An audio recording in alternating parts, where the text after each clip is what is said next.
So I have two questions. First, I am a powerful manifester. I have manifested, I can't even believe the things I manifest. And I travel. That's not an accurate statement, because you didn't believe it, you wouldn't manifest it. So you can drop that phrase. I guess I'm going to have to believe. I manifest things beyond my imagination. Yeah, because the vortex has more depth and breadth and detail and exponential attraction than the individual components that you've put into it explain. You get that? Yeah. And you talk about the desires. You used to say with Jerry, if you buy me that Jaguar, I'd be happy for a day, right? And then you go, but then what?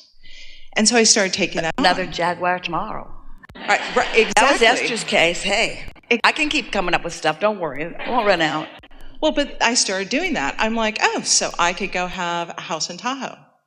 Found a house, made an offer, and I thought, yeah, okay, I'm kind of over it before they even accepted. I'm like, okay, great. So check that. And then I started, because the more I started doing that, the more things showed up, the more I started to actually think about the manifestation, have joy about the manifestation, and then get over it before it even came in. Well, someday we will be having seminars on demanifestation. Abraham, my ability to create has become a burden. Oh, it's not a burden, no complaints. But that raises a question, which is, if I can literally fulfill that desire by going into the thought, seeing myself there, and then having that fulfillment and kind of being over it before it shows up, I start to run out of desires. But what you are leaving out of this is that, and this is new conversation that we're just having these days.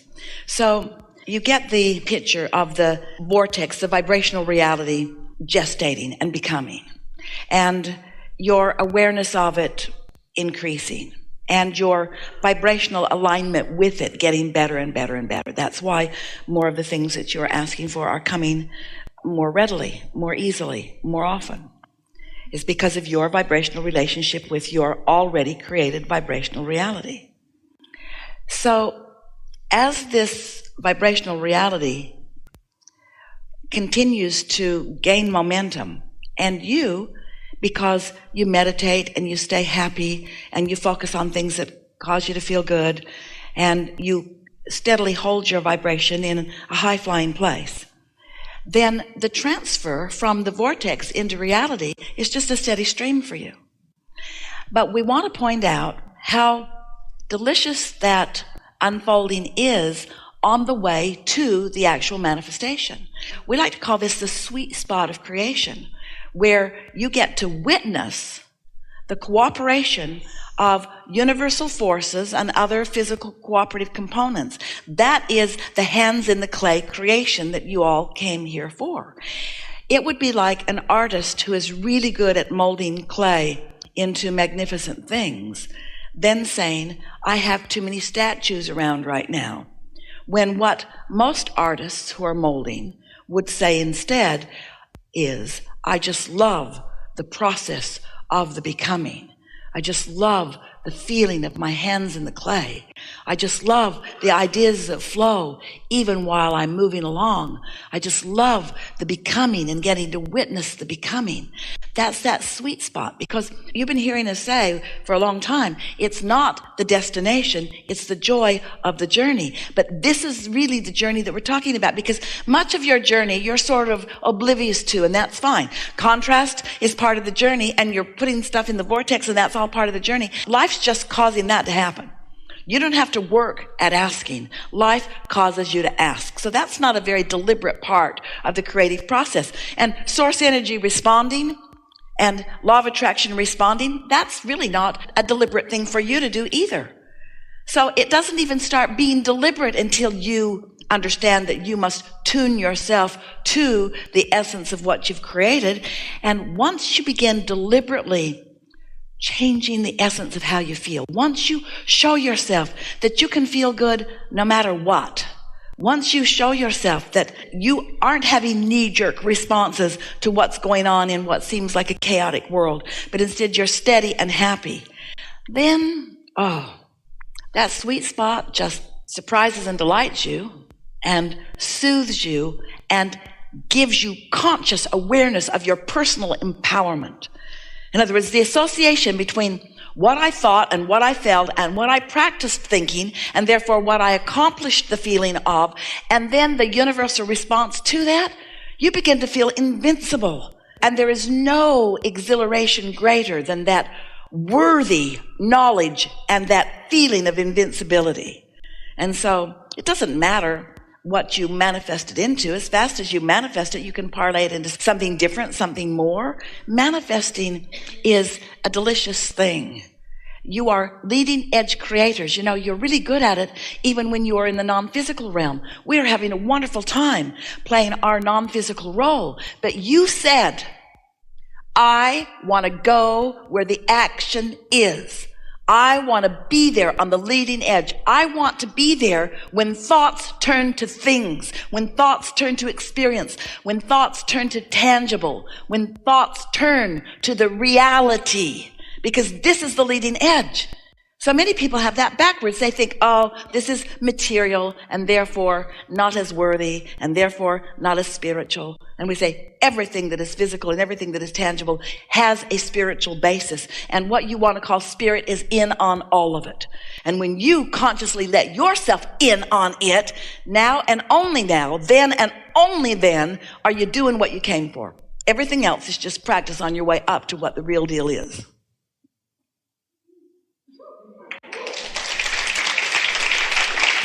So sometimes, you know how it is, you're bored, and so you focus, and then things get really going, and then you're overwhelmed, and then you sort of back off, and then you're bored, and then you're overwhelmed, and then you're bored, and then you're overwhelmed. Yes. Well, that contrast is what keeps you focusing.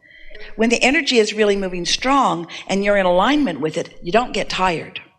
Because this receptive mode that we're talking about is also the replenishing mode. It's also the clarifying mode. When you are really tapped in, tuned in, turned on, you have as much energy and vitality flowing through you as is necessary to support the ideas that you've hatched. But if your tongue's hanging out, then you have an idea, but you're not quite up to speed with it. But sometimes you are, but sometimes you're not. Sometimes you are, and sometimes you're not. And so you ebb and flow with your energy level, you see. Well, it's all just part of the way you learn to navigate in this energy stream. You're like sailors in an energy stream. And sometimes you pivot, sometimes you tack, sometimes you know what you don't want, sometimes you know what you do want. But you intended for all of it to be pleasurable. And it can all be pleasurable. Even what you call the contrast can be pleasurable because it's clarifying. So it's the hatching of the ideas. The hatching of the idea or the awareness of the desire means that you're in the vicinity of what your vortex is doing, and so it could move easily. You know how we said earlier that you say to us sometimes, okay, Abraham, we will accept your invisible premise of a vortex, but just tell me how I get the money out of the vortex and into the bank. So here's the thing, I've done that. I want more. But that's how that happens. That's how that idea hatches. When you receive the idea, it means you were in the vibrational vicinity of what's already done so that you got a whiff of the trail. And when you're consistently there, that you keep getting whiff, whiff, whiff, whiff, whiff, whiff, whiff, which means it keeps being fun, fun, fun, fun, fun, fun, fun. And you see people in the world who are doing that, but you often don't understand how it is that they are doing it. That's how. They don't contradict their own thoughts. They don't contradict their own desires. So I need to stay as a bloodhound. Stay in the... Which is the same thing as saying be sensitive to your emotion and care about the way you feel. But understanding it, we don't want to give you the impression that we think that you should get on that high-flying momentum and just stay there forevermore, because ebb and flow is a good thing. And sometimes there is something in your vortex that you have clearly asked for, that you haven't had the life experience yet that clarifies it to the specifics.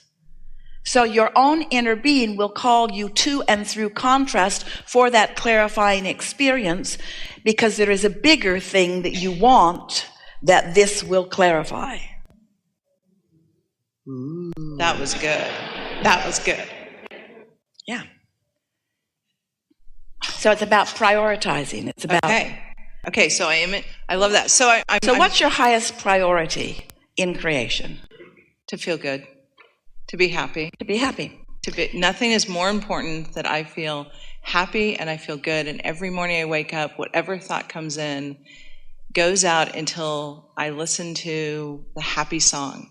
And if I'm in a place where I don't feel good, I get up and walk out. And if somebody's serving me something that doesn't taste good, I politely ask for something that does taste good. And if I miss a plane, I think, thank you, God. It means something else is coming. And I've had 4 interesting job opportunities show up, and I didn't fall in love with each one. Like, one was really good. I should have it's like a really good guy. You know, he looks good on paper, great money, but he didn't make me laugh, right? That's why I'm saying the manifestation. I even got a job offer from Magellan. That's that sweet spot that we're talking about. That's that sweet spot of hands in the clay. So here's something that will help all of you. If your desire feels bogged down to you, that's not the time to get more specific, because you've got a vibration going on that is full of resistance, and that's why it's bogged down. So if you get more specific, you'll bog it down more. So if it's going slow, back off. Now that's counterintuitive, isn't it? That's when almost everybody else says you need to try harder. But if it's going slow, back off. Go look at something else. Once you begin to feel momentum, that's when you want to get more specific, because it's so fun to guide it specifically. That's when you really feel powerful. In other words, the universe is responding to you. Test it. The universe is responding to you. Okay, I can do those. Yes, you can. Enough? Second question. I said 2. Defensiveness does not serve you. We're just kidding. Fair point. Through the many years, I have discovered that I had a different biological father. And I've unfolded the story, and it's a really interesting, loving story. Yeah. We don't mean to discount it. Now what? Do you know your inner being never looks back? Your inner being is aware of where you are and what's forward for you in terms of manifestation, but never looks back. So what do you think about the mediums that are out there that are talking to the non-physical entities? What is your thought on those who are trying to connect? And is that even the path to do that? What is your position? I don't give it much thought. Okay. Because it's someone trying to justify where they're standing by what happened before. Since no justification is needed, every minute you spend trying to explain how you got here is time not spent on what you now want from where you are. And it's also a misunderstanding that everything you lived put a really good roadmap, Magellan, in your vortex. You can think about anything you want, and there isn't anything off limits, and we're not trying to get you to stop doing anything or stop thinking anything. But what we are oriented for, and what your inner being is oriented for, is to call you from where you presently are vibrationally and manifestationally to what you've already created vibrationally. That's the whole sweet spot. The whole point of you being focused here in this time-space reality is so that it could increase your vortex so that you could have the thrill of moving from where you are to more. And when you look back, it's like saying, well, here I am, and I'm thrilled with the idea of going over there. But before I go over there, I'm going to go 1,000 miles that way. And once I get over there, then I'll start going over there again. And we say, why not just start from where you are? Well, because I think I need to explain how I got here. No, you don't. Well, I feel like I need to explain how I got here. Because if I know how I got here, then maybe I'll go over there better. No, you won't. You'll go over there. Just a moment ago, before you told us this story, we said to you, defensiveness does not serve you. And neither does justification. Doesn't serve you. And so since we're fine-tuning here, you're doing so well, spend no time trying to explain. Understand why you feel the way you feel relative to this or this or this. But don't try so hard to explain why you feel that to people who don't feel the same way and who will never understand no matter how much time you spend.